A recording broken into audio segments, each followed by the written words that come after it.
Welcome to Book Talk. We have Emily Gibbons with us today, and today we're going to talk about Valentine reads. Yeah, I've got a few for you. And we also have, for this edition, a pepper scale. Yeah, of not so spicy to super spicy. Pepper spicy. Yeah, there's a couple of those, but no details. We won't go into details. No. Okay, so I wanted to start with some non-traditional love stories for people who may not really enjoy reading romance necessarily, but love is bigger than just two people. So I've got a couple of interesting ones here that you kind of have to reach to find the love, but think like Maleficent, where true love's kiss wasn't quite what we thought it was going to be. What Comes After by Joanne Tompkins. It's got some pretty heavy undertones, but then it's a really moving story of healing and connection. So you have the murder of a boy and then the suicide of a second boy, who then admits to killing. And then the people it leaves behind are dealing with this aftermath. So you've got a father who is grieving alone, and then a pregnant girl shows up on his doorstep. And it's clear that she is somehow involved in this story with these boys, but he doesn't know how, and at this point he doesn't care. He's just he wants to hold on to something, and she's desperate for somebody to care about her, and they create a really touching,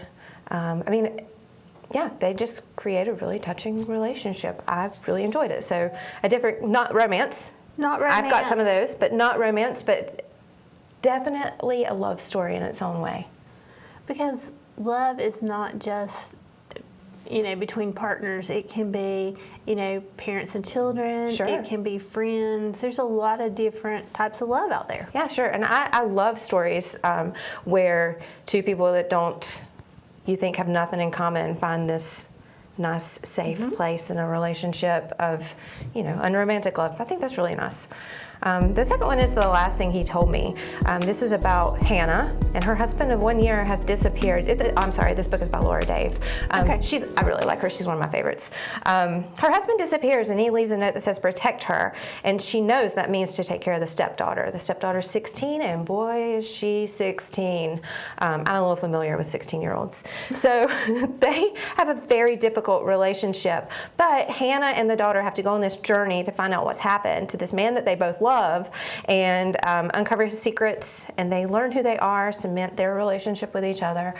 So that's a nice story of, an unromantic love type relationship. And I think the bond can be great between a step-parent and child, but you have to work at it. Yeah. And it's not something that comes naturally, so that's a really good story. Yeah, it was a good one. I enjoyed it. The Other Woman by Sandy Jones. This is about a mother who will do absolutely anything for her son, and what she wants is his new wife gone. Ooh. Yeah, so this one takes a little bit of it's more of a psychological thriller, takes a little bit of a darker turn, and I will say that the love in this one is not what you think. Yeah. So lots of surprises. Yeah. It's non-romantic as it gets, and quite twisty, but definitely motives are from love. So, yeah. Okay. So those are my out there. You might, I don't know, just non-romantic love. And sometimes I think we need that on Valentine's Day, because maybe, we don't want the sweet, sappy love. Maybe that's not where we are in our life at that time. For sure. What's Valentine's Day when you've been married for 20 years? Yeah. When you really just throw a card, or you just go to the store and you're like, here, this is a card I would buy you if I were going to buy you a card, but I'm not spending $5 on the card. We do that sometimes. We stand there and read the cards to each other, and we laugh, and then we put them back. And go on your merry way. Yeah. So if you're looking for a Valentine activity, that was there fun. you go. Yeah, you get lots of good laughs. And I talk about that a little bit later, about how romantic love can change and really become comfortable or too comfortable and maybe not so romantic anymore. So, but I wanted to talk about Catherine Sinner. Now she's an author, and she's one of my favorites, and I'm just gonna bulk give her books one pepper. Maybe not even one pepper, but like 3/4 of a pepper, maybe even half. They are just, it's more of an emotional, moving type read as opposed to spicy and saucy. So this may even be a green pepper. Maybe a green pepper. Okay. Yeah. Tell us We're about talking about not a lot of heat going on. But I would recommend her to fans of Nicholas Sparks. These books are not sad. So Yay. yeah, I mean, they're just happier. So I've got a couple to mention. The Lost Husband is about a pampered widow and her children who receive an invitation to live on a goat farm in Texas with her estranged aunt. There's a really handsome farmhand that teaches her to make cheese. Yeah, I really loved it. And also, that's a movie on Netflix, and it was really fun. It did not disappoint me. How to Walk Away is about a woman who finally faces her fears and flies with her fiancé only for the plane to crash and her life be altered in unimaginable ways. Ooh. Yeah. Things We Save in the Fire, which is, this one is good because it catches back up for a hot minute with the couple from How to Walk Away, is about a female firefighter who, she kind of loses her cool at her previous station and has to look for a new job. And it just coincides with her needing to go home to take care of her ailing mother. And she joins a new firehouse. So then you've got a female in an all-male firehouse, and she falls for the rookie. You don't do that. I've watched That's a sticky situation right there. Yeah, it's fun. What You Wish For is about a free-spirited school librarian and the new school principal who is buttoned up and straight-laced.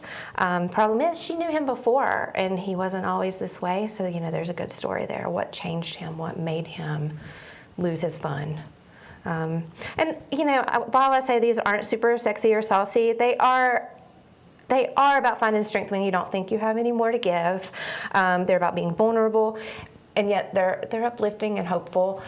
So I read everything she writes. I even went back and read all the stuff prior to How to Walk Away, which was the first one that came to my attention. She's one of my favorites. And that's Catherine Center. Catherine Center. Her covers are absolutely lovely. Beautiful flowers and things. Yeah, they just scream, Emily, read me. Okay, so I'm going to jump to Taylor Jenkins Reid. I'm going to give her books a couple of peppers, maybe 1.5 to 2. These are a little bit more than Catherine Center, but not so much. They're, again, emotional type moving reads as opposed to let's fall in love and get married at the end. Forever Interrupted, I'm actually listening to this one now. It's my second time through it, is about Elsie. She's been married for 9 days when her husband is hit by a car and dies while going to get her favorite cereal. Their relationship was a whirlwind, and her world's rocked. The mother, his mother, didn't even know they had gotten married, didn't know anything about her. She had recently lost her husband, and he was afraid that telling her he was happy would cause her a lot of pain, so he didn't tell her. This book flashes back and forth, so it's building Ben and Elsie's romance, and then current day is intertwining the mother-in-law Susan and Elsie's relationship and how they know the same, they start to realize they know the same person, and they're grieving the same man. And I think the question with this book is, how do you place, what kind of value do you place on a relationship that you think is so short, 6 months? They were together 6 months, as opposed to, say, her as his mother 27 years, or her and her husband however long they were married. Like, they just, I don't know, the idea, I'm going somewhere. The idea that she has to quantify her relationship with this man through the whole book. I don't know, I really struggled with it. And I think it would be very difficult to go to the mother and, reconnect. Hi, I'm your daughter-in-law who you never met, and yeah, let's plan this funeral together, which is what they all of a sudden have to do. Right. And they're both just, overwhelmingly filled with grief. I remember when I was expecting my daughter and my sister was getting married, and somebody told me that my wedding wasn't as important as her baby being born, and I was just like, what are you talking about? Because I just found it really hurtful, and that brought up some of those old emotions for me, and I don't know, I just felt myself kind of really having some, I don't know, I really had to think about Elsie, and I really think her loss was huge. I don't think you need to I think her relationship with Ben is just as valuable. And I don't know. Yeah, things just aren't black and white in the Taylor Jenkins Reid's books. They make you think. One True Love is about a couple of high school sweethearts that marry young, and on their first anniversary, he is in a helicopter crash and presumed dead. Now she's in her 30s. She's slowly moved on. She has a fiancé she loves, and guess who is still alive? The high school sweetheart. Yeah, and all these years, I don't remember how he's been trying to come back to her, but he's been trying to come back to her, and then there he is. And so there's this, she's in this place of, I grieved you, I lost you, I loved you, and I've moved on, and I love this guy, but I still love you, and can you have more than one true love in a lifetime? And, you know, how does she move forward? And, you know, what... Again, it makes you think. Yeah, it really does. Yeah, and after I do, this was a good one too. A couple has reached their breaking point and decide that instead of divorcing, they will live 1 year apart with no contact. No rules past that. What they're hoping is that they'll realize they want to be together, like they'll test out all those other waters and then come back together. And while it's unconventional, I think it touches on the real nitty-gritty of marriage, like what happens when lust fades, and does the love remain? Is it worth fighting for? Can there be commitment without marriage? Like, do they stay committed within that year? It was a really good book. I just, you know, individuals change and grow during marriage. You're not the same person you were when you got married as you are now, and he's changed and you've changed, and how do you... And there are kids, and how does that change? Bills and bills and things that you never really had to deal with before. Exactly. You just got to go home after a date, and yeah. Right. So, you know, those people, you're just, I don't know. And some people think when the romance is gone, the relationship is over, but that, I mean, I have found for myself, I don't want to do life without him. So that works for us, you know. I like him. I like him. I like him.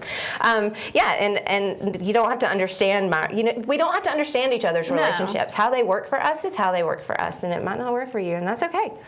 And I think another big thing is our relationships with our spouse may not look like our parents' relationship, and I think that's a big struggle for a lot of people. I think so too. Yeah. I see that, like if I'm outspoken, you know, that I don't like a certain thing about him, like, why do you do that? My mom will be like, why are you so hard on him? So rude. Because I am. Somebody has to be. This is our relationship. This is how we work. I mean, he gives it back, trust me. So, but yeah, those books really made me think and examine, and yeah, I mean, she's one of my favorites. She's got, she's kind of changed the way she writes. She did Daisy Jones and the Six, and that was about a music group. And I really have enjoyed these previous books and haven't ventured out. I don't want to be disappointed. Maybe I'll read that. Maybe I'll add that to my to be read and give her a chance. Which we know your to be read list is quite lengthy. Long. Okay, so I feel like we should talk about the Bridgerton series by Julia Quinn. I know I've mentioned it before. It is a series on Netflix. Season 2 is coming out in March. I'm looking forward to it. I have read 5 of these books. There are 8. So these are by Julia Quinn. The first one is The Duke and I, about Daphne. And the second one is The Viscount Who Loved Me. That's about Anthony. And then you've got Benedict, An Offer from a Gentleman, and Romancing Mr. Bridgerton, which is Colin's story. And those are just the first 4. It follows an upper-class Regency era family. They're alphabetically named in order. So that's, I don't know. And they're all up in each other's business. Daphne this is the first book, The Duke and I, and who the first season of the TV show is based on.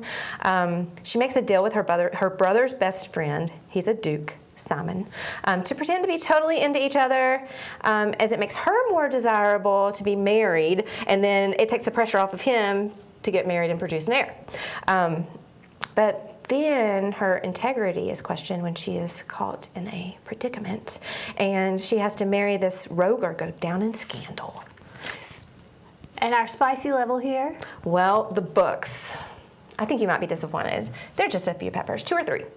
But the TV show, just throw all the peppers at me. The show is way more spicy than the books, which I don't know if I was disappointed or not, maybe a little surprised. They definitely embellished there. Yeah. So TV, a ghost pepper. Oh, for real, a couple. Yeah, I mean, I think so. Other people might not be as scandalized by what they saw on Bridgerton as I was, but yeah, it's a saucy show. I'm looking forward to season 2. But if you read the books, a little tamer version. Absolutely. Oh yeah, absolutely. I mean, still spicy, but not as spicy. And it's a different kind of spice than some of the other books. Regency novels, they approach things a little bit differently. So it's more like behind the curtains and a little bit more, I don't know, just not quite so spicy. Now this next series is several peppers in. We're going to go with like 4. Okay. Yeah, I mean, we're getting up there. This is like, I don't know, what's a spicy pepper? Serrano? I guess. I don't know. I'm really not up to speed on all my peppers. It's not a ghost. It's not a ghost. But we're getting there. Half a ghost. We're getting spicy. We're talking jalapenos or hotter. Yeah. So it's called the Bromance Book Club. And this is a really clever premise. It follows some of Nashville's elite men. We've got a baseball player, a country singer, a hockey player, and like a club owner in the 4 that I've read. And they're all struggling in their relationships, and in order to get the help they need, they have a book club where they read romances. The concept sounds fun. Yeah, it is really fun, and I've enjoyed them all. They are spicy, and I have to say that like I don't know that you really have to read them in order, but you get to know the characters. Like in the last book, I was like, how can they make a book about Vlad? He's the Russian hockey player, or that's what they call him. That's his nickname, the Russian. I guess he's not. But anyway, he's this big, hairy hockey player with a dairy allergy. So things get touch and go for him a little bit here and there. And he has a love of romance novels. And his wife has talked about but never seen. But yeah, his book was my favorite, and it was the 4th one. So I had read those first 3, and I was like, well, that's good enough. I'll check in with Vlad over here, and I loved him. I just love him. Because he's got like a big old softie watching Disney movies at night. It's really cute. But yeah, spicy. Spicy, but cute. And then I wanted to mention Jasmine Guillory. I'm going to say Guillory. She first came into popularity with The Proposal, which was one of Reese Witherspoon's first book club selections. And it is about a girl who is proposed to on a Jumbotron at a baseball game, and she says no. Ouch. Yeah. So we've got, you don't have to read these books in order either, but it's fun because you've got a lot of interconnected people that show up throughout the novels. You've got The Wedding Date. The Proposal was actually the 2nd book. The Wedding Party, The Royal Holiday, Party of 2, and While We Were Dating. And another fun thing about these books are these are not young people falling in love for the first time. These are seasoned adults who have been through some stuff. They've got some hang-ups. We've got one book is about, I want to say one of these books is about the daughter, and then The Royal Holiday is about her mom.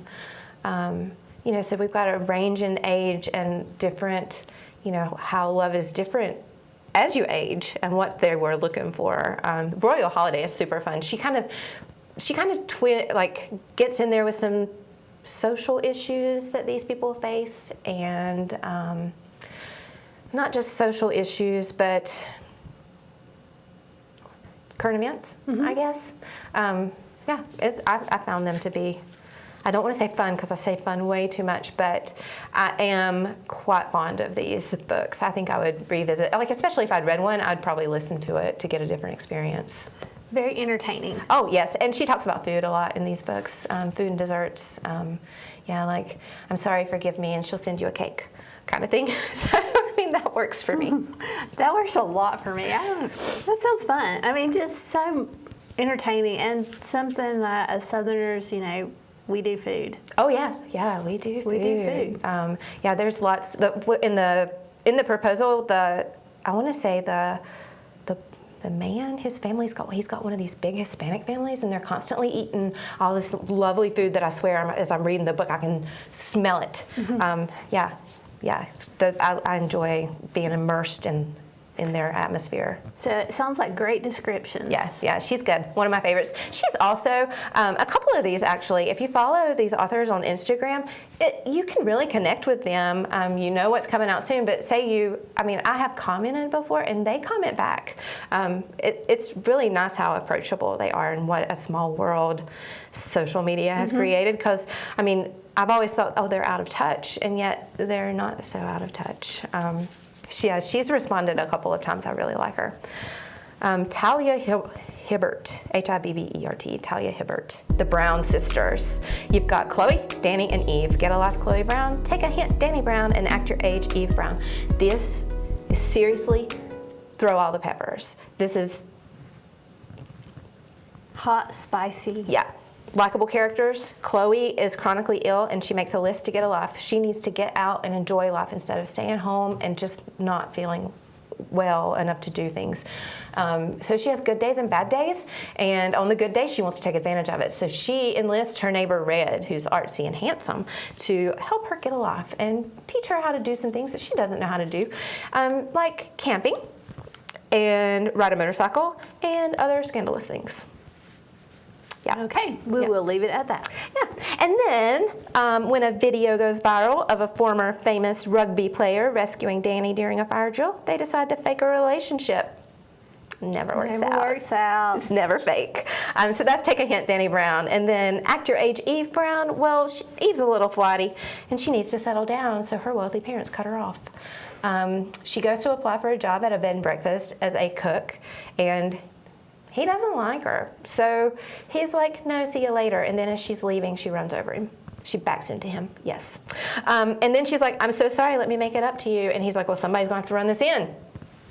So, yeah. And these, they are spicy and fun. I listened to them and found myself like, just turning it down. Don't listen to these, listen in private. Yeah. Don't try to be like headphones in at work. You might find yourself blushing. Yeah, I did. I had to turn them down. I find myself even in my car alone. No one can hear outside my car. I'm turning it down.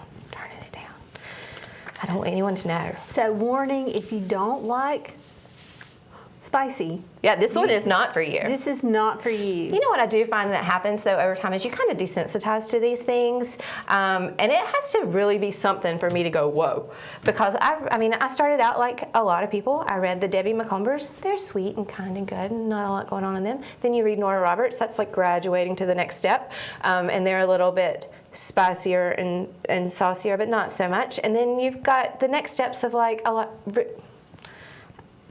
Regency Victorian type romances. We have a name for those. I'm just not sure if I can say it. We're gonna go with no. Okay. Right now. If I'm questioning it, maybe we shouldn't. And those are like, they're spicy. But they are. So for me to read, I had someone ask me recently if that book had a lot of curse words in it. I was like, no, not really. Oh, it does. It has a lot. I just glossed right over it. So, if you're to that point in your reading life where you can just gloss right over it, read them all because they're all fun and great. But if you're not yet, maybe don't read the Brown sisters. Back it down. Back the spiciness level down a little. Yeah, go back to Jasmine because her books are lovely. And then I wanted to recommend a few other authors. Christina Lauren. This is actually two best friends, Christina and Lauren, and they write their books together. I think I talked about one of their Christmas books, but they've got The Unhoneymooners. It's an excellent little novel. They're really just a couple of peppers too. Sonali Dev. She has done a series of Jane Austen retellings, but with the Indian culture here in America. So you have, this one's called Pride and Prejudice and Other Flavors. Lots of curry and Indian food, and also their culture of how the marriage relationships and mom and dad got married without meeting each other, and you can do it too. But we're Americanized. We're marrying for love. So there's a lot of that going on in these books. These people in these books are very accomplished, very established, like neurosurgeons and very smart people, which is fun to read about. And then if I go back to one of my original romance novelists, not really romance novelist, there's definitely romance in them. But these are kind of, what would you call it? Like a romantic comedy. Sophie Kinsella, I love her. She did the Shopaholic series, like the first one's Confessions of a Shopaholic. And then, but my favorite of hers is Can You Keep a Secret? And it's about a girl who she's going to a business meeting and she sits down on the plane, she's terrified to fly, and she just spills all of her deepest, darkest secrets to the dude sitting next to her, and it turns out he's her boss. Oops. Yeah, that one's so good. And then they just decide to keep it from everybody that they know each other. I don't know. And he keeps her secrets too. She does things like pours orange juice on the coworker she doesn't like's plant and things like that. And she confesses it all when she thinks they're going down. But they're not going down. And then Tessa Bailey. Tessa Bailey, I'm trying to think. The first book was Fix Her Up, and then I don't remember the second. I read it. But anyway, the series is called the Hot and Hammered series. Lots and lots and lots of peppers, more than Chloe Brown. It's about a construction company, believe me. It's just a really clever name. Off the charts spicy. Off the charts. So, and these kind of go in order of spicy even, like in the order that I just listed them, with Christina Lauren being maybe the least, even Sophie Kinsella a little bit. And then I've got some romances on my to-be-read pile. Of course I do. The Bodyguard is Catherine Sinner's new book that comes out in July. I will be grabbing it as soon as I can get my hands on it. The Love Hypothesis by Allie Hazelwood. Another fake relationship between scientists meets the irresistible force of attraction, and it throws one woman's carefully calculated theories on love into chaos. So approaching love from a science type angle could be interesting. That could be very interesting. And then Book Lovers by Emily Henry. It says, one summer, two rivals, a plot twist they didn't see coming. And I love books about books, so this fits right in. And Emily, remind our viewers, how many books do you experience at a time? I'm usually reading a book and listening to a book. I probably listen to 2 to 3 a week and read one physical book because I can just move through those audiobooks a lot faster. Getting all of my books from the library in one way or another. I'm pretty sure I didn't buy any of these books. They all came from Hoopla or the digital library too. So, but I have to say, The Bodyguard, because I love her so, I might be pre-ordering, just to own it and because it's pretty.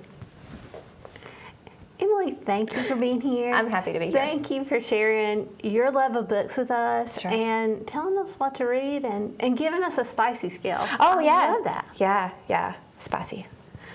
And thank you for watching Book Talk.